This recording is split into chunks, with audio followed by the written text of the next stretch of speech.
জাতীয় ঐকমত্য কমিশনের বেশিরভাগ প্রস্তাবনার সাথে একমত রাষ্ট্র সংস্কার আন্দোলন, তবে 5টি বিষয়ে একমত নয় তারা। দর্শকের বিষয়ে আরও জানাতে সংসদ ভবনের এলডি হল থেকে আমাদের সাথে সরাসরি যুক্ত হচ্ছেন সহকর্মী সাব্বির রোজ।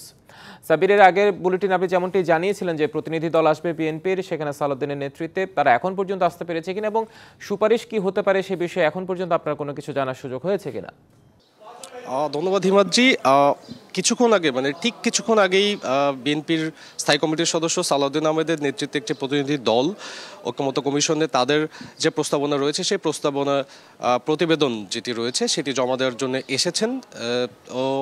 এবং আপনি জানেন যে শুধু আজকে বিএনপি এবং জাতীয় নাগরিক পার্টি এবং সিপিবি এই তিনটি দল তাদের প্রস্তাবনা প্রতিবেদন জমা দেবেন। আপনি জানেন যে 5 সংস্কার কমিশনের যে সংস্কারের যে বিষয়গুলো ছিল সেটি চিঠি বা স্প্রেডশিট গেল 6 মার্চ 38টি রাজনৈতিক দলের কাছে দেওয়া হয় এবং ইতিমধ্যে গতকাল পর্যন্ত 16টি রাজনৈতিক দল তাদের প্রতিবেদন জমা দিয়েছে। আজকে 3টি, সব মিলিয়ে 19টি রাজনৈতিক দল তাদের প্রতিবেদন জমা দেবে এবং বিএনপি যেটি স্ট্যান্ড রয়েছে বা বিএনপি যে মতবাদে চলছে সেটি হচ্ছে যে নির্বাচন যেন বিলম্বিত না হয় বা নির্বাচন বিলম্বিত করবে এমন সংস্কারের বিএনপির কিছুটা দ্বিমত রয়েছে। বাকি যে মৌলিক সংস্কারগুলো রয়েছে, নির্বাচন, বিচার বিভাগ থেকে শুরু করে জনপ্রশাসন থেকে শুরু করে যে বিষয়গুলো রয়েছে সেই বিষয়গুলোতে তাদের দ্বিমত নেই এবং বিএনপি কিছু কিছু বিষয় বলেছে। আপনি জানেন জাতীয় নাগরিক পার্টিও বলেছে। বিএনপির যে আরেকটি বিষয়ে স্ট্যান্ড রয়েছে সেটি হচ্ছে যে এনসিসি, ন্যাশনাল কনস্টিটিউশন কাউন্সিল নামে একটি প্রস্তাবনা দেওয়া হয়েছে, যেখানে বিএনপির অভিযোগ যে সেখানে অনির্বাচিত ব্যক্তিদের রাষ্ট্রের গুরুত্বপূর্ণ দায়িত্ব দেওয়া বা হতে পারে যদি সেটি প্রস্তাবনা হয় এবং সেক্ষেত্রে বিএনপির দ্বিমত যেটি রয়েছে যে তাহলে নির্বাচিত প্রতিনিধিদের ক্ষমতা কতটুকু থাকবে এই সহ এবং সাংবিধানিক বিভিন্ন যে সংস্কারের বিষয় রয়েছে, গুরুত্বপূর্ণ কিছু বিষয় নিয়ে বিএনপির দ্বিমত রয়েছে। এছাড়া মৌলিক বিষয় নিয়ে বিএনপির দ্বিমত নেই। এদিকে আপনি জানেন জাতীয় নাগরিক পার্টি বলেছে ভোটের বয়স সহ বিভিন্ন বিষয়। তো বিভিন্ন রাজনৈতিক দল তাদের যে প্রস্তাবনা রয়েছে, যে সুপারিশমালা রয়েছে সেই সুপারিশমালা দিচ্ছে ঐকমত্য কমিশনের কাছে এবং এর পরবর্তীতে সেই রাজনৈতিক দলগুলোর সাথে তাদের প্রস্তাবনার ভিত্তিতে বৈঠক অনুষ্ঠিত হবে। সেই বৈঠকের পরে সবার ঐকমত্যের ভিত্তিতে সিদ্ধান্ত নেওয়া হবে যে আসলে সংস্কারের কোন বিষয়ে উপনীত হওয়া যায়। তো বিএনপি আসছে, তাদের প্রতিবেদন দিয়েছে এবং আমরা পরবর্তীতে প্রতিবেদন শেষে যদি তাদের প্রতিনিধি দল কথা বলে তাহলে আপনাকে জানাতে পারবো। হিমাদ্রি। নিশ্চয়ই সাব্বির, আপনাকে ধন্যবাদ আমাদের সাথে যুক্ত হওয়ার জন্য।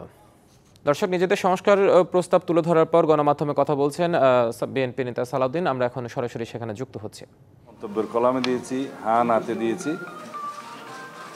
দুদক 1 নম্বরে বলতে চাই, তাদের স্প্রেডশিটে 20টি মতো প্রস্তাবনা ছিল, সুপারিশ ছিল। 20টার মধ্যে আমরা 11টাতে সরাসরি একমত, আর 7টা কি 8টাতে আমরা মন্তব্য সহ নীতিগতভাবে একমত। শুধুমাত্র একটি প্রস্তাবের মধ্যে আমরা ভিন্ন মত পোষণ করেছি মন্তব্য সহ, কারণ ওখানে একটা আইন সংশোধনের বিষয় রয়েছে আয়কর সংক্রান্ত। প্রশাসনের যে সমস্ত প্রস্তাবগুলো আমরা পেয়েছি প্রশাসন সংস্কার কমিশন থেকে, সেখানে আমরা প্রায় অর্ধেক বিষয়ে একমত। 26টার মতো প্রস্তাবনা ওখানে আছে, আর বাকি অর্ধেক বিষয়ে আমাদের মতামত আছে, মন্তব্য আছে।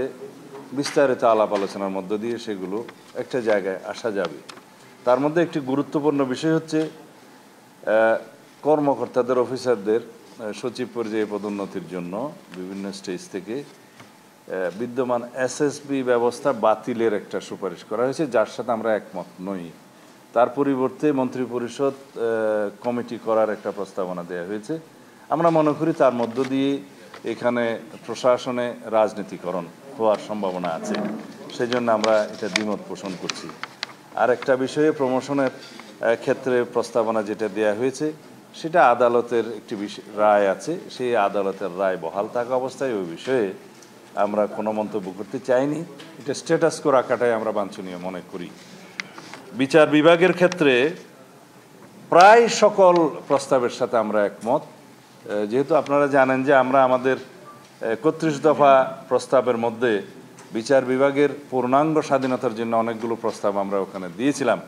তার মধ্যে অধস্তন আদালতের স্বাধীনতা নিশ্চিত করার জন্য অধস্তন আদালতের অধস্তন আদালতের নিয়ন্ত্রণ